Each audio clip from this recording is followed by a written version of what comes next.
मुफ्ती साहब, मैं ये पूछना चाहूँगा कि मुआशरत उसकी दीन में कितनी और क्या अहमियत है, इस बारे में कुछ रोशनी डालें। कुरान पाक की चंद एक मिसालें मैं अर्ज करता हूँ, माशाअल्लाह, जिससे इन डिटेल बिल्कुल वाज़ेह हो जाता है कि हमारा दीन हमें क्या सिखाता है। जैसे मिसाल के तौर पे वालिदैन के बारे में तो मारूफ है, अल्लाह ताला ने इरशाद फरमाया वबिल वालिदैन इहसाना, वालिदैन के साथ अच्छा सलूक करो। बीवियों के बारे में इरशाद फरमाया वआशिरूहुन्ना बिल मारूफ, और बीवियों के साथ अच्छे अंदाज में मुआशरत इख्तियार करो। जो जिंदगी गुजारना है वो बीवियों के साथ अच्छे अंदाज में करो।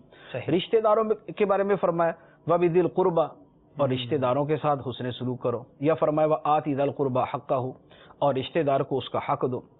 या इसी तरह एक जगह पर एक आयत मुबारक बड़ी जामे है जिसमें सबके हुकूक का बयान कर दिया गया, यानी उसमें अल्लाह का हक भी बयान किया गया और बंदों का हक भी बयान किया गया। इरशाद फरमाया वअबुदुल्लाह वला तुशरिकु बिही शैया व बिल वालिदैनि इहसाना व बिदिल कुर्बा वल यतामा वल मसाकीनी वल जारि दिल कुर्बा वल जारिल जुनूबी व साहिबि बिल जंबी व बिन सबीली व मा मलकत ऐमानुकुम। सुभान अल्लाह, सारी की सारी चीजें इसके अंदर बयान फरमाई। सबसे पहले, सबसे मुकद्दम, सबसे अहम चीज कि अल्लाह की इबादत करो और उसके साथ किसी को शरीक ना ठहराओ, तौहीद और इबादत। सही। उसके बाद वबिल वालिदैन इहसाना, वालिदैन से अच्छा सलूक करो। वबिदिल कुर्बा, और रिश्तेदारों के साथ। वल जारि दिल कुर्बा, और जो करीब वाला पड़ोसी है उसके साथ अच्छा सलूक करो। वल जारिल जुनूब, और जो दूर का पड़ोसी है उसके साथ भी अच्छा सलूक करो। वह साहिबि बिल जंब, और जो पहलू का साथी है उसके साथ भी अच्छा सलूक करो। वबनी सबील, और मुसाफिर के साथ अच्छा सलूक करो। वमा मलकत ऐमानुकुम, और जो तुम्हारे गुलाम हैं, तुम्हारी बांदियां हैं, उनके साथ अच्छा सलूक करो। मेंशन कर दिए, एक एक चीज को मेंशन कर दिया गया कि अल्लाह का हक भी है, उसकी इबादत की जाए, शिरक ना किया जाए।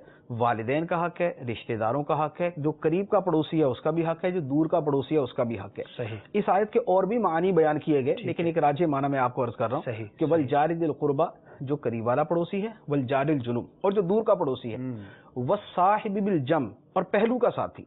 पहलू का साथी, इसकी दो तफसीरें हैं जी। एक इसकी तफसीर है, इससे मुराद है ज़ौजा, बीवी, ठीक है, कि बीवी पहलू की साथी, उसके साथ अच्छा सलूक करो।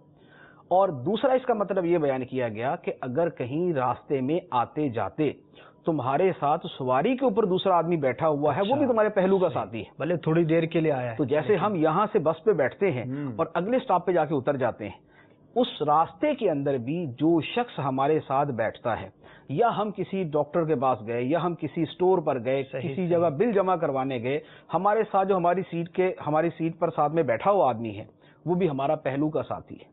वो जो 2 मिनट के लिए भी हमारे साथ बैठेगा, उसका भी हम पर हक है, हमने उसका भी हक अदा करना है। वो हमारा कोई जानने वाला नहीं होगा, वो हमारा जरूरी नहीं है कोई रिश्तेदार, वो हमारे लिए अजनबी होगा। मिले ना मिले ये भी खबर नहीं, मिले ना मिले, थोड़ी देर के लिए अच्छा सलूक किया, वो बाद में करेगा या नहीं करेगा कोई पता नहीं है, लेकिन उसके साथ अच्छा सलूक करना है।